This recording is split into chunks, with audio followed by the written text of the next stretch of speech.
Well, you can tell the chimpanzees and boa constrictors to make way. There's a new exotic pet in town.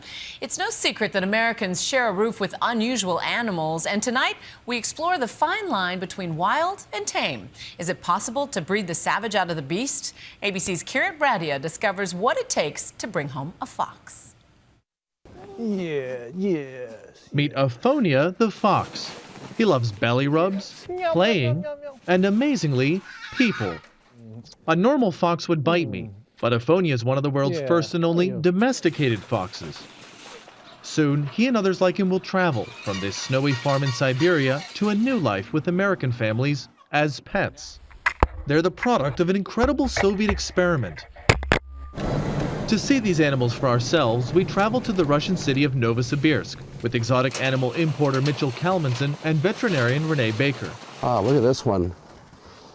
Oh, Georgian white, isn't it? Yep. They brought the first domesticated foxes to the U.S. last year, and they're returning to pick up more. Hi, how are you? Wanna go for a little trip to the U.S.? They're selling for about $8,000. And if you've got that, just remember, these animals love to dig. Well, they're just like a dog. It's quite fascinating. We're able to train them to sit, stay.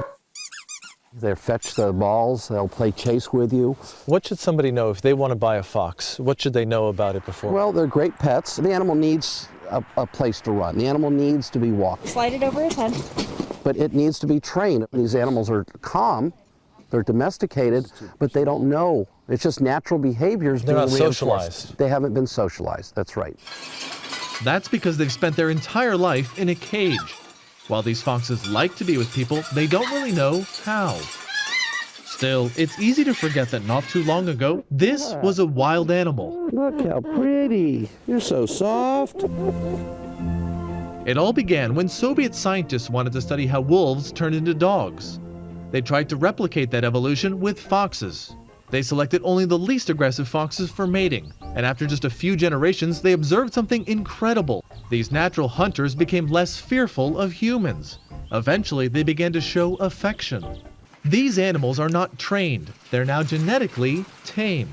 Their appearance has changed too. Their legs are shorter, and some even wag their tails. You can fall asleep on the couch watching TV with a fox next to you. It won't hurt you.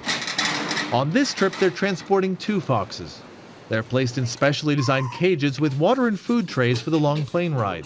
Domestic fox. At the airport, they draw some curious looks.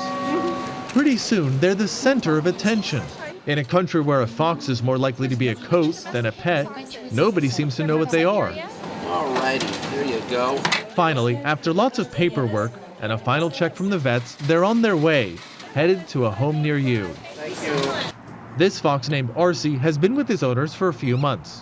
He's living the life in Florida, lazy afternoons on the porch and walks on the beach in the evening, a long way away from that frozen farm in Siberia. For Nightline, Kirit Bradia, ABC News, Novosibirsk, Russia.